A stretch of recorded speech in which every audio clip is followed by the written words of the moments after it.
back and I am not dead. And the reason why I say that is because someone private messaged me and asked me if I was dead. But no, I'm not dead. I was on vacation after my exams and I'm finally back in school and it is super fun. So anyways, topic of today, what is up everybody? I'm back with some more design pattern tutorials, and today's design pattern we'll be looking at is called the Memonto pattern. So a definition is important and I will go ahead and read this from Wikipedia. Well, the momentum pattern, I'll be reading this right here. So the the Memonto pattern is a software design pattern that provides the ability to restore an object to its previous state. And I don't even need to think of an example because it says it right here, undo via rollback. So if you think about it, it's like a database. You commit some changes, or you don't commit changes, but you create a new transaction, you run some queries, some data manipulations, and then you think about it like, oh wait, I screwed up. Let me roll back. You can roll back your changes, and none of it has ever happened. Another example is the undo. In Microsoft Word or in Notepad, you have the ability to undo stuff. So my example here is, I typed in something, Control Z, that is technically undo, and I just undid what I typed in. And this is a very simple design pattern, and I will go ahead and read further into this. So this is the last important line that you can take from this. Last few important lines, but the Memonto pattern is implemented with two objects: the originator and the caretaker. The originator is some object that has an internal state. The caretaker is going to do something to the originator, but wants to be able to undo the changes if required, right? So if we think about this, the originator is the notepad. The caretaker is me. I'm typing stuff in, but I want the ability to undo what I typed in. So in order for me to undo that, I hit Control Z. And basically that is the Memonto pattern. And that is enough theory and definition. So let's go straight to a coded example. I already went ahead and created a console application, and it is called Memonto pattern tutorial. Sorry, I had to take a drink of water. And class diagram, can't forget about that. Sadly, Wikipedia did not have a class diagram of the Memonto pattern, but I drew one out for you guys. So, well, again, originator, Memonto, caretaker. The caretaker is our program.cs. It interacts with our originator and our Memonto. And basically, the originator has an internal state, which is the private state right here. It could be anything, something that is changed. In our example, which I'll be using with Notepad, it is text, a string text. So it will be text for us. Again, the Memonto keeps a track of everything that changes from the originator. So it needs to have the corresponding state in order to keep track of. The Memonto also has a get state because we need to get the state in order to see, hey, what did we previously change, blah, blah, blah. The originator has a set state because on our Notepad, we can set it. We can set the text. So we are setting the state. We can also get the state because we can read it right off the bat because we can save it and then read it. And also we have a set Memonto, which means we can go back to a previous version. And that is basically the undo feature. Control Z, and it's gone. So without further ado, let's get straight to the code. First off, we're going to create our Memonto. That is the simplest one. Go ahead and create a class. I'm just going to call it Memonto, actually. So Memonto. Am I even pronouncing that correctly? I feel like I'm not. Okay, so again, our Notepad keeps again, the two states from here to here should be the same type because it's basically keeping a track of what it was previously. So I'm going to have private string underscore text. And I should also create our originator too. Our originator, in this case, will be Notepad. Notepad, I love you. All right, so there it goes. Let's go back to the Memonto. And it has a get state. Really simple. So I will go ahead and public string get. Instead of calling get state, I'll call it get text because it's more readable that way. So return, and I know I can basically say, hey, a setter and getter for this, but I'll just leave it like that for now, so it matches my class diagram. All right, so now that is done, let's go to our Notepad, and which is our originator again. Where's the class diagram? And it says we need an option to set the state, which creates a Memonto. So I guess without change, okay, yeah, I'll go ahead and do that. So set state, because it returns a Memonto, we have to we have to make it return one, and then Memonto. Did I misspell something? Oh, derp. Okay, let's pretend that didn't happen, folks. Memonto, and it was called set state, and basically we want to return, or we want to set state. And we want to set the text because every time I change it, I am passing in a new text to the Notepad++, right?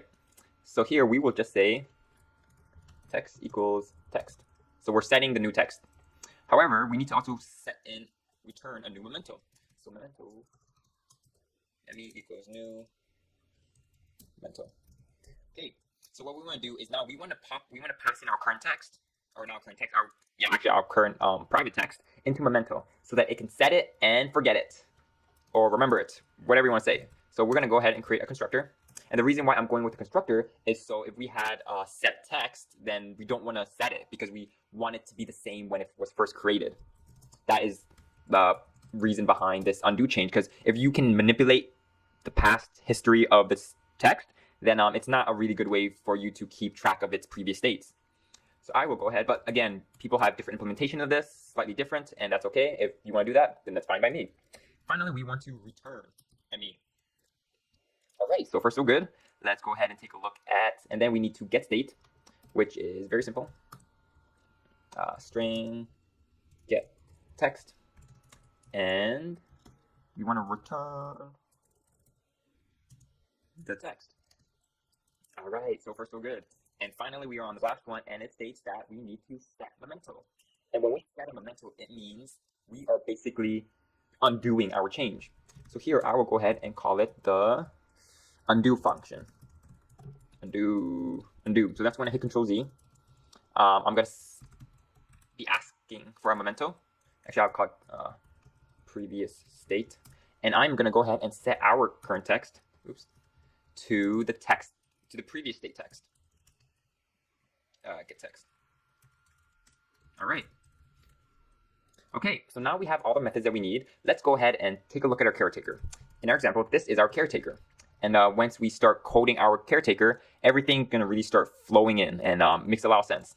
So here we are going to have a reference to the undos, the mementos, which is a list of undos.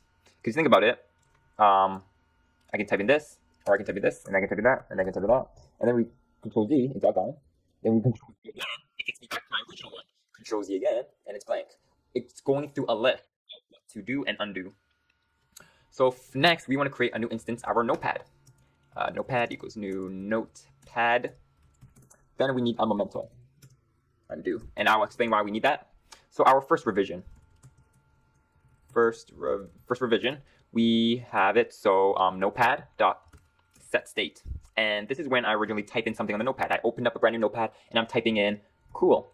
However, if you remember, set state returns undo, or a memento, sorry. So I will assign that to undo, which was right up here. And then I am going to add it to my undos list. So undo. So that is our first revision. And by revision, I mean change. So let's do the same thing, but with the second revision. And I'm just going to go ahead and paste that in because it's repetitive. Again, I am setting the text. And something is wrong here. Do I do the reference? Oh, I called it set state. I'm going to go ahead and refactor that and change it to set text because that's what we're doing. We're setting the text. Set text. I apologize about that, everyone. All right, so now it's looking good again. Set text. And again, it's the same thing. We're setting the text because I changed it from cool to hello, I am Mike Abyss. If you're reading this, that means you're cool. So then we want to add that to our undo. Now let's actually start printing everything. So what we're going to do is we're going to console the write line and say what is currently in the notepad. And I'm going to have a console.read key. So let's run this. And we know that it's going to be hello, I am Mike Abyss, blah, blah, blah. And there it is. However, now I want to be able to undo that. So how am I going to do so? I am going to go ahead and type in, well, I'm going to make it readable first. I'm going to say, hey, I issued the undo command, which I hit Control Z. So what I do? Well, I'm going to go ahead and type in notepad.undo, or that's the bad one. But we are on second revision, so number 1. So here, then we type it in. Currently, the notepad after the undo get text. So what do you think it's going to say? Is it going to say, hello, I am Mike Abyss, or cool? Well, it's going to say cool, I hope. Let's hope I didn't fail.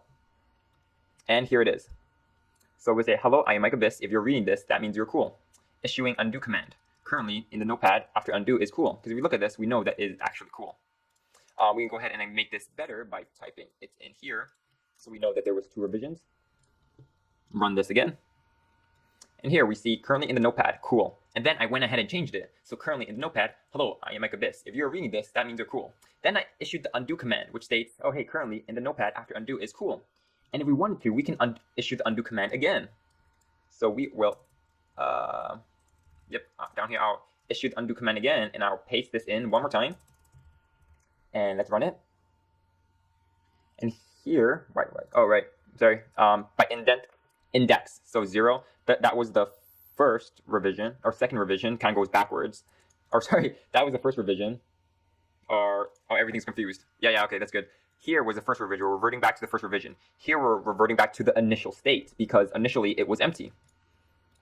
So let's go ahead and run this and hope it doesn't crash. All right, so here we go. Currently in the notepad, cool. Currently in the notepad, hello, I am Megabyss. If you're reading this, that means you're cool. Then we issue the undo command. And then currently in the notepad, after the undo, it's just cool. Issue the undo command again, and currently in the notepad is actually blank, because you can see my cursor hovering. So let's go straight to notepad. We close this, open up another one. And here we can see that I'm typing cool. Then I delete that. Then I'm typing in, hello, I am Mike Abyss. If you are reading this, that means you're cool. Then I issue the undo command, which goes back to cool. The reason why there was a blank is because I had to actually deleted the whole thing. But anyways, you can see that someone works. Not perfect, obviously, but it gets the point across. Then if I undo it again, it's going to be blank, back to its original state. So basically, if you think about this, the undo command is used fairly often. Pretty sure that if you're ever in the industry, they probably want an option to undo stuff.